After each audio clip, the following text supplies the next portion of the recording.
আব্বা জানি কেমন করতেছে, একটু তাড়াতাড়ি আব্বা তাড়াতাড়ি। ওনার হার্টের 3টা ব্লক ধরা পড়েছে, ইমিডিয়েটলি রিং করাতে হবে। কত টাকা লাগবে? অ্যারাউন্ড 4 লাখ টাকার মতো তো লাগবে। আপনি তো আমার সব সম্পত্তি নিয়ে গেছেন চাচা, আমাকে মাত্র 4 লক্ষ টাকা দেন, না হলে মেঘলার বাবাকে বাঁচাতে পারবো না চাচা। ভাই ভাই আমি তোর পায়ে ধরতেছি ভাই, তুই আমাকে মাত্র 4 লক্ষ টাকা দে, আমি সব টাকা পরিশোধ করে দিব ভাই। তুমি আমার মেয়েকে বিয়ে করো, তুমি সবকিছু পেয়ে যাবে। ঠিক আছে আঙ্কেল, আমি বিয়েটা করছে। তুমি ডাক্তারকে বলো আমি টাকা নিয়ে আসতেছি। আলহামদুলিল্লাহ। আপনার বিল কত হয়েছে? 1550 টাকা।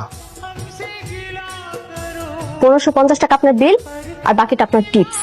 আর নেক্সট টাইম থেকে সামান্য টাকার জন্য মানুষের সাথে এরকম অমানুষের মতো ব্যবহার করবেন না। কিছু ঠিক চলছিল, কিন্তু আমার খুব কাছের একটা বন্ধু আমার সাথে বেইমানি করেছে, আর সেটার জন্য আজ আমার এই পরিস্থিতি।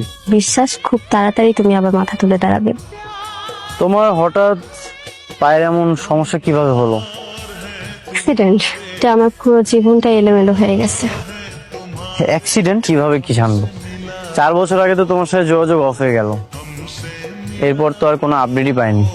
যখন ডাক্তার বলল আমি আর কখনোই একটা স্বাভাবিক মানুষের মতো হাঁটতে পারবো না, তখন ভাবলাম তোমার সামনে এসে কি লাভ? তুমি তো আমাকে ভালোবাসতে না, আমি তোমাকে পছন্দ করতাম। নিয়েছো?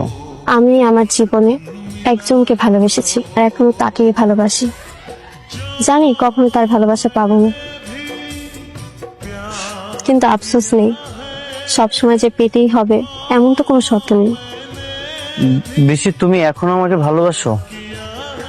আমার বাবাও তোমার মতো রিয়েল এস্টেটের বিজনেস করে। ভিজিটিং কার্ডটা দাও তো। রাখো, একদিন বাসায় এসো, আমি বাবার সাথে কথা বলবো। আরে বসো না। আব্বু, তুমি সেই ছেলে যার জন্য আমার মেয়ে দিনের পর দিন মন খারাপ করে অপেক্ষা করছে। আঙ্কেল, তোমার বিষয়ে আমি সবকিছু জানি। আমার মেয়ে তার মনের কথা সবকিছু আমাকে শেয়ার করে।